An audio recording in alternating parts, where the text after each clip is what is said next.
For today, let's have some fun and change up how we typically do reaction videos. I want to look at a Reddit thread, specifically from our Atheism, that posts the question, what's your most controversial opinion regarding atheism? Now, aside from this just being interesting, I think it can be very useful.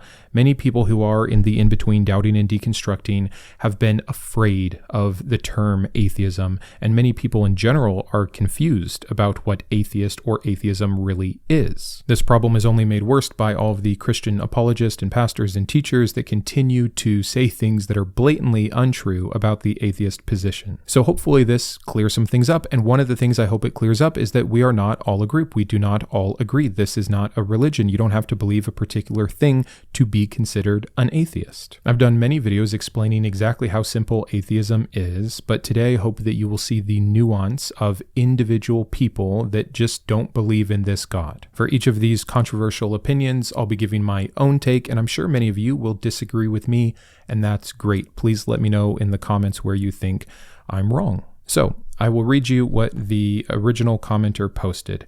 What do you anticipate is your most controversial opinion for our atheism? I'll get started. And he lists 2. And really quick, I also just want to address, I am very aware of the Reddit level atheist memes that exist, especially coming from Christians. And I think that's entirely silly. I've been on Our Christianity before, and it's ridiculous over there for the most part, but I would never say that that's a certain kind of Reddit level Christian. Anytime that you get big groups of people together online who share a similar interest, you are going to have people with some really good takes, and you're going to have a lot of people with some really bad takes. So if you were a troll who was so excited that I'm covering Reddit to point out all the Reddit atheist stuff, you can have it. So, reading his first one, Jesus almost certainly existed as a Jewish teacher who was crucified.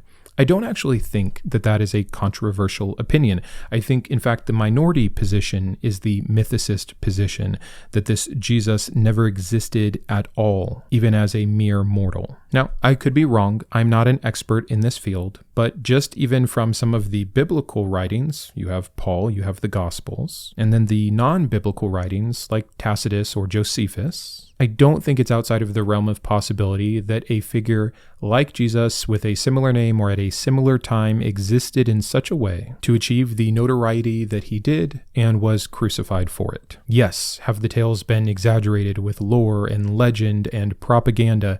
You betcha. But from my best understanding, the scholarly consensus, even among secular scholars, is that he was a real person. And until we have more reason to doubt that, which could happen, one of the comments below this actually points out that Moses used to kind of be considered more valid, and now that position is taken as entirely fictional. So yeah, I don't know. Maybe that'll happen, maybe it won't. I think there's more evidence for Jesus, a lot more, than there was for Moses. But you know what's cool about atheism?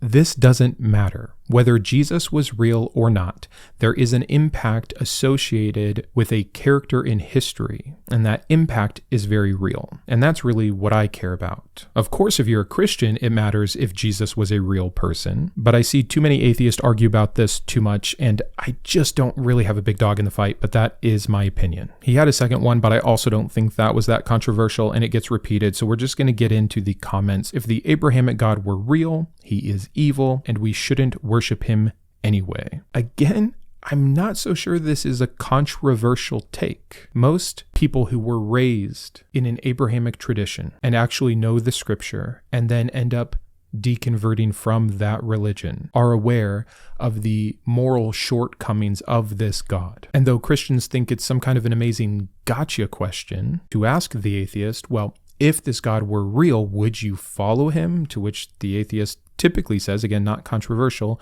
no. And they go, see, it's a hard issue. You just reject this God. You don't want to be submissive. You don't want to have to give up your own ways. No, that's not it at all. Power doesn't equal worship. Power doesn't equal me wanting to follow you. You can apply this so easily when you think of any tyrant, human tyrant on earth. Someone could have way more power than me. If I disagree with them, they could technically smite me if they wanted to. That fact alone doesn't mean I should follow them. In fact, in most cases, it means the exact opposite, that these people and or gods do not deserve to be worshipped or followed or obeyed. This one's interesting.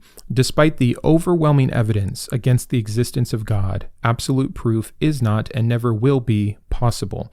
People still choose to be agnostic because even atheists feel the cultural weight of religion and the existential fear of death. Whereas few would consider themselves to be agnostic insofar as Zeus or dragons or vampires, when it comes to God, we just can't know. And I disagree with the first part. I don't think we have overwhelming evidence against the existence of God. I think part of the problem in this thread is that it's on our atheism, and most of the time people are thinking about their religion or their old religion or the God that's popular in their culture, country, etc. I think we have a ton of evidence against Yahweh being real, but a God concept in general? No, I don't think we have a ton of evidence against.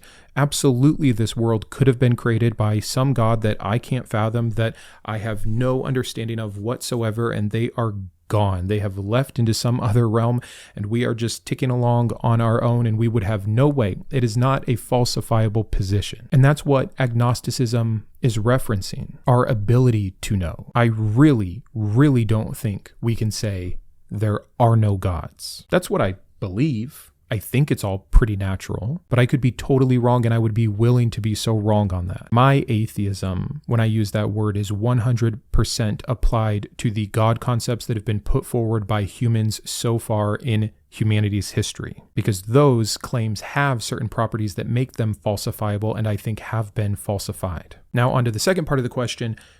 Do a lot of would-be atheists kind of fall back to the weaker position of agnosticism out of some sort of comfortability or leaving room for something to alleviate some kind of existential dread? Maybe. I can see that. I wouldn't say it's what everyone's doing, or that's definitely the only reason why agnosticism exists as a category, though. I understand the instinct to say, just get on with it. You don't believe in God, just say as much. Yeah, that's what atheism is saying. But just because I don't believe in God doesn't mean a God couldn't exist. And that amount of intellectual humility is where agnosticism lives. That's my take. Anyways, let's go to the next one. For the longest time, I was content to live and let live. Now, with religious authoritarianism on the rise, I can't remain neutral anymore. I don't think there is any obligation to respect anyone's religious beliefs just because they believe them to be true, no matter how strongly they believe them. While people are free to believe whatever they want, they have no special privilege against challenge or ridicule for believing something that is clearly false. Calling it religion is not a shield. So the first lines present something interesting. I was content to live and let live. So what are you doing now that is different? Because I think depending on what you think the correct and proper response is, I might disagree with you. But everything that you actually said, that you don't have an obligation to respect their belief, yeah, for sure. You don't. That just because someone is religious, they are immune from correction or ridicule or investigation? Yeah, 100%. Religion is used as a shield, and it shouldn't be. But again, depending on what it means to not be neutral anymore, I'd want to hear more from you on that. I am not neutral. I have a channel that is almost 3 years old with over 500 videos talking about one specific religion. I know to some people that looks like obsessiveness. I know to many Christians it looks like, I just hate their God and I want to take it away from everybody. No, but I've seen too much harm, and I know that when I cover these kinds of things, it's helpful to people that are doubting and deconstructing, and so that's why I do this. But there's a flip side. I don't think just because something is untrue and should be questioned and even ridiculed, or I think there's a better, more positive word than ridiculed, contested, that gives some kind of permission to insert my rights over theirs. I think what a lot of my disagreement is with some parts of some atheist ideas is that I am very much for you believing whatever you want. And despite this channel, I'm not knocking down doors. I'm not talking to every one of my Christian friends. I'm not going into Christian YouTube videos or Christian subreddits to make sure that they know their God doesn't exist. And I can maybe explain this more on the next comment, but even though I believe particular religions are in majority harmful. I think it can be additionally harmful if any actual power, like governmentally speaking, which is how I'm conceptualizing of some of these parts, comes down to say, you can't believe this, or that religion is outlawed, or you shouldn't own a Bible, or you can't tell your neighbor about what you believe. Because once that kind of control is established, it can flip and you can be on the wrong end of it.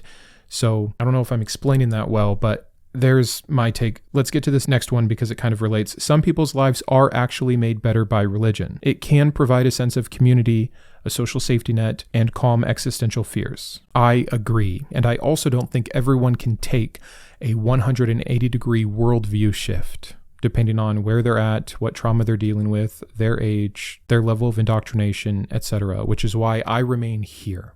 I let people come to me. And again, for some people, religion's really working for them. And as long as they're not causing additional harm or trying to take away rights from other people, believe what you want. The nuance there is that we're talking about individuals versus groups. As an individual, believe whatever you want. As a group, when you have power and you start working your power from a government perspective or from a public perspective to control rule, law, rights, things like this, I'll push back all day. But as an individual, I don't care. And my hot take is I don't think anyone else should really care. By the way, that's about as far down in the thread as I read, but there's more, so let's try a few. Prayer is self-induced hypnosis. Yeah, I think we could probably say that a bit better, but I think that's pretty fair. I don't think prayer is completely useless. I don't think that prayer can't provide any value. I just think it's not actually doing what people think it's doing. Prayer can be a great form of meditation. Prayer can be a great way to figure out what you really care about, what you're desiring, what you're worried about. It's kind of like out loud journaling. Also then, when you keep that kind of top of mind, if you're truly kind of following biblical principles and continually praying, then what you'll actually see, and this is why believers make so many connections between their prayers and prayers being answered, is actually, because it's a self-fulfilling prophecy of sorts. If you constantly pray for a better job opportunity to present itself, your mind is programmed to be looking for opportunities. You might even take actions like updating your LinkedIn profile or getting help with your resume or practicing interview techniques. It didn't happen because you prayed for it and some deity in the sky orchestrated this to happen, but because what was already inside you, you brought to the forefront, you gave it attention and time, which is like feeding and watering something, and look, it grew, not because of your God. The hypnosis term here, I think is, I don't know, sure, maybe, but some of the other things that I said that I think prayer can absolutely be, including just having a relationship with yourself, are very powerful and very real, and something that I think needs to be substituted when people leave religion. I actually had a great conversation. This was one of a 10-part point that I covered with Britt Hartley from No Nonsense Spirituality. So I'll have that video linked below. I'm annoyed by Christianity. It's dumb. I genuinely dislike Islam. It is harmful to everyone. Again, I don't think any particular religion is inherently harmful to everyone. But I agree both of these religions can produce harm and often do. I also agree that it can be very annoying and that generally it's kind of dumb. And this is someone who believed in one of them for like 30 years. I don't think I was dumb when I believed. I understand why I believed. But I also don't have a problem saying that those beliefs are kind of incorrect to the point of stupidity. But that's easier said after the fact. But yeah, be annoyed. Think it's dumb. Know it's harmful. No problem. This next one looks tricky. Mormons and LDS followers should be forbidden from entering any public office or position of public leadership. There, I said it. Their fealty is to their church and their fellows who attend it. The rest of us are just potential converts or heathens to them. I understand the fear of religious extremism having a place in politics. I am also very afraid of ever trying to ban people from being in a position of leadership based off their personal beliefs or lack thereof. I would argue first for better separation of church and state, or complete separation of church and state, and for processes that can work in reaction to when someone is clearly abusing their position of power based off of their position of personal belief that affects others that they're supposed to be representing as a whole in a negative way. But let's not act like this couldn't be reversed. Could an atheist, not right now, and that's not going very well, but could atheists someday have power in the government, and from their lack of belief and some of these opinions that it's annoying and stupid and absolutely harmful, start banning people's personal positions of belief? Yeah, I think that could happen, and that would also be wrong. Again, my position, people should be able to believe whatever they want, and that means they should be able to have any job that they want despite their belief if they're qualified for it, and if they're held accountable for keeping that belief out of the job. All easier said than done, but if we're just talking about the idea at large, that's mine. Debating theist is generally useless. They will shut down an argument with an untestable assertion, call it faith, and walk away thinking they won. Maybe the context matters here. You're talking about you debating a friend that's a theist. Yeah, it's probably not going to go well. It's probably a bit useless. If you don't have any interest in actually converting to their belief, and they don't have any interest of ever leaving theirs, then you guys are just going to argue. Everyone's going to think they're right and the other person is stupid, and it's probably going to cause some harm there. Are debates in general, public debates or moderated debates, useless? No, I don't think so. They're not necessarily for me right now, but in fact, I actually know they're useful. During my deconstruction, I watched a lot of debates and I was able to hear both sides at the same time, and it really helped to have it in that context as I was trying to figure out what was going on. We all have different personalities, we all have different things that will convince us or different ways of learning information. So saying it's generally useless, I think I disagree with that one. Next, that the majority of humanity should be atheist because it is probably the only way we will continue to exist as a species. Fine if you believe that, but what do you intend to do to make that reality? Or are you just saying that you hope that there is a day someday when religion falls away and we can have a society that doesn't have this superstition hanging over it? Again, I think all of these probably need to be explained further before I would support this idea or say I'm against this idea. I think despite the fact that people act like this has been done and over, we are absolutely still in the process as a species. At the very beginning, I actually think of the process of leaving religion behind. It's cliche to talk about Nietzsche here and his quote on the death of God, but he saw the concern that comes with any group of people believing anything so seriously that has led society for so long and has been where so many people for so long have been getting their values, their morality, their grounding, their ideas, their community, their unity, etc. And having that, bam, be gone. We need replacements. Just like the example with prayer. Because religion, for the harm that it's doing, was still providing a service that I think can be provided better, but it's not a guarantee. Oh, you don't believe anymore? Now you're better. No, we'd have to figure a lot of things out, and I think that that's going to happen slowly over time. I think that there's going to be growing pains.